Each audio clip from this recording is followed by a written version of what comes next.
Já a nacionalidade secundária, ela é obtida por um processo de naturalização, como nós tivemos a oportunidade de falar ainda há pouco, né, no vídeo anterior. Esse ato de naturalização nada mais é do que um ato pelo qual o estrangeiro ou um apátrida, né, uma pessoa sem nacionalidade, ela vem e se investe juridicamente na condição de um nacional, tá? Um apátrida, poderíamos citar aí, por exemplo, os judeus, né, que foram expulsos lá do seu estado, do seu território, e ficaram aí perambulando o mundo afora, né, na condição de apátridas, porque eles deixaram de ter uma nacionalidade, né, eles perderam o seu estado de origem, a sua nação de origem, tá?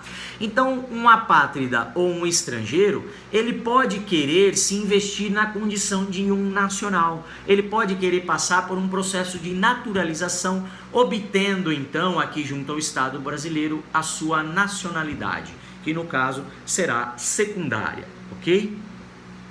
A legislação aplicável para as hipóteses de nacionalidade secundária é o inciso 2 do artigo 12 da Constituição Federal, bem como o Estatuto do Estrangeiro, né? Especialmente os dispositivos que estão ali a partir do 111 do Estatuto do Estrangeiro, né? A partir do artigo 111, vocês vão encontrar as disposições relativas ao processo de naturalização de um estrangeiro no Brasil, tá? Então aqui, ó, tem um título, é o título 11, que trata da naturalização, e a partir do artigo 111 começam as condições, tá? Então inaugura aqui o capítulo 1 das condições dessa naturalização, tá? Depois tem o capítulo 2, que trata dos efeitos da naturalização, e assim o Estatuto do Estrangeiro vai regulando outras questões aí inerentes aos estrangeiros que se encontram no Brasil, tá? Então, para nós, vamos fazer a leitura aqui do dispositivo presente no no artigo 12 da Constituição, tá? Se vocês quiserem aprofundar um pouco mais os estudos a respeito da nacionalidade, infelizmente não teremos tempo para isso, né? Mas vocês podem fazer a leitura do Estatuto do Estrangeiro, a Lei 6.815 de 1980, tá? Ali vocês vão encontrar as regras inerentes aí ao processo de naturalização de um estrangeiro no Brasil, ok? Segundo nos fala a doutrina, o recorte é da doutrina do Bregal da Neves, né? A nacionalidade secundária ou a naturalização de um estrangeiro, ela pode ser requerida, né, pelo estrangeiro ou pelo apátrida nas seguintes situações: por sua vontade, por permissão legal, né, por encontrar respaldo na lei, como por exemplo o Estatuto do Estrangeiro, pode ser naturalizado em razão do casamento, em razão da alteração territorial, né? Então eles vêm residir no Estado brasileiro e aqui permanecem por alguns anos, anos mínimos necessários de acordo com o Estatuto do Estrangeiro para poder requerer a nacionalidade brasileira, né? Isso pode se dar também em razão do trabalho, o chamado jus laboris, ou em razão do domicílio, né? O chamado jus domicilii, tá? Então permanecem aqui no território brasileiro por vários anos e aí poderiam obter a nacionalidade, permanecem no Estado brasileiro na condição de domiciliados aqui, né, podendo também requerer aí a sua nacionalidade, tá? Eu vou fazer a leitura apenas lá do Estatuto do Estrangeiro, quando fala dessas regras, né, para a obtenção da nacionalidade secundária no Brasil, né? Se vocês forem lá a partir do artigo 111, né, logo no 112 do Estatuto do Estrangeiro, vocês vão encontrar as condições para a concessão da naturalização no Brasil, ou seja, as condições para que um estrangeiro obtenha a nacionalidade brasileira, tá?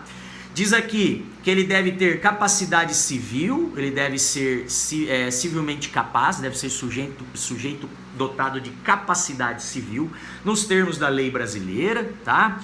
Ele deve ser registrado como permanente no Brasil, então ele tem que ter identidade de estrangeiro aqui no Brasil, tá? Ele tem que ter residência contínua no território brasileiro por no mínimo 4 anos, imediatamente anteriores ao pedido de naturalização, tá? E aí depois esse prazo, o 113 menciona que pode ser reduzido para 1 ano de residência ou 2 anos de residência, se esse estrangeiro tem filho ou cônjuge brasileiro, se ele presta serviços relevantes ao Brasil, né? Se é recomendado por sua capacidade profissional, científica ou artística, se ele é proprietário de bem imóvel no Brasil, né? Com valor aqui de 1000 vezes o valor de referência, né, que isso é baixado pelo governo federal, tá? Então aqui traz algumas hipóteses em que esse prazo de 4 anos de residência por parte do estrangeiro no Brasil, ele vai poder ser reduzido para 1 ano ou 2 anos, de acordo com essas hipóteses previstas nos incisos do 113, tá? Então, deve ser capaz, deve ter registro, assento próprio permanente no Brasil, né? Registro de identidade civil, deve ter residência contínua aqui por 4, 2 ou 1 ano, dependendo da situação de fato, né? Ele tem também o nacional que saber ler e escrever em língua portuguesa, ele tem que ter também exercício de profissão, né, ou posse de bens para manutenção própria e de sua família, ele tem que demonstrar isso para poder obter a naturalização, tá? Ele tem que ter também bom procedimento, ou seja, ter índole moral, né? Inexistência de denúncia, pronúncia, condenações no Brasil ou no exterior por crime doloso, né? E também deve gozar de bom estado de saúde, tá? E aí aqui essas são as condições, mas existem aqui exceções, ressalvas, que depois vem aqui nos parágrafos, tá? Previstos aqui no Estatuto do Estrangeiro e que não convém a nós aprofundar tanto essa questão, tá? Mas, como mencionado, existem condições, né, pré-definidas na legislação brasileira para que esses estrangeiros obtenham ali a nacionalidade secundária brasileira, para que eles possam então ser naturalizados brasileiros, tá? Já o artigo 12 da Constituição, inciso 2, diz então que são brasileiros, inciso 2, naturalizados, a linha A, os que na forma da lei adquiram nacionalidade brasileira, né? Os originários de países de língua portuguesa, apenas residência por 1 ano ininterrupto e idoneidade moral, tá? Então, os que são originários de países de língua portuguesa, esses, para adquirir a nacionalidade secundária brasileira, o que se exige deles é apenas a residência por 1 ano ininterrupto e também serem dotados, gozarem aí da chamada idoneidade moral, tá? Se a linha B do inciso 2 também são brasileiros naturalizados ou podem ser brasileiros naturalizados, os estrangeiros de qualquer nacionalidade que residam na República Federativa do Brasil há mais de 15 anos ininterruptos e sem uma condenação penal, desde que requeiram aí a nacionalidade brasileira, tá? Então, residentes no país, exige-se aqui apenas o prazo de 1 ano ininterrupto e idoneidade moral, né? Estrangeiros de qualquer nacionalidade, exige-se aí um prazo de 15 anos ininterruptos, sem qualquer condenação criminal, sem qualquer condenação penal, desde que façam um requerimento, portanto, de nacionalidade estrangeira, tá? Então, esse requerimento, que é endereçado segundo o Estatuto do Estrangeiro, né?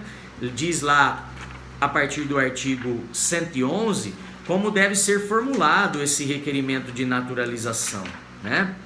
Deixa eu só me localizar aqui, mas diz aqui, ó, que o requerimento, onde eu vi isso aqui, pessoal, requerimento será dirigido ao Ministro da Justiça, tá? Então é um requerimento junto ao Ministério da Justiça para a obtenção da nacionalidade secundária, da naturalização brasileira, tá?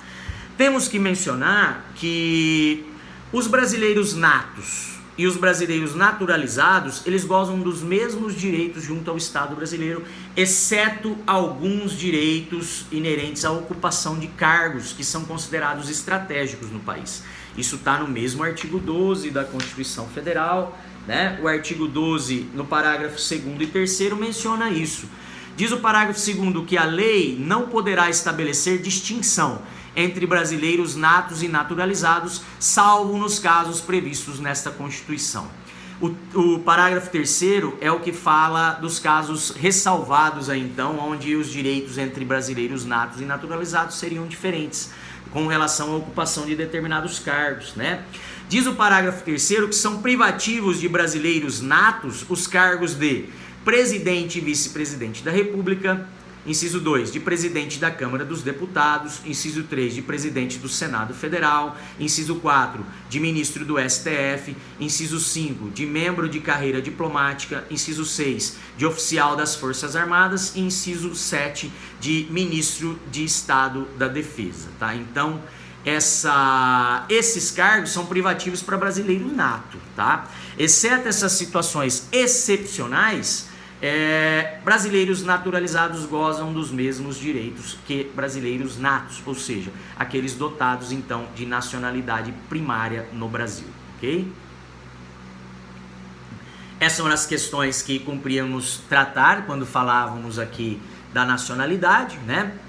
Apenas mencionar a nacionalidade primária, a nacionalidade secundária e especialmente reportar vocês para a legislação aplicável, caso vocês queiram aí aprofundar um pouco mais nos estudos, ok?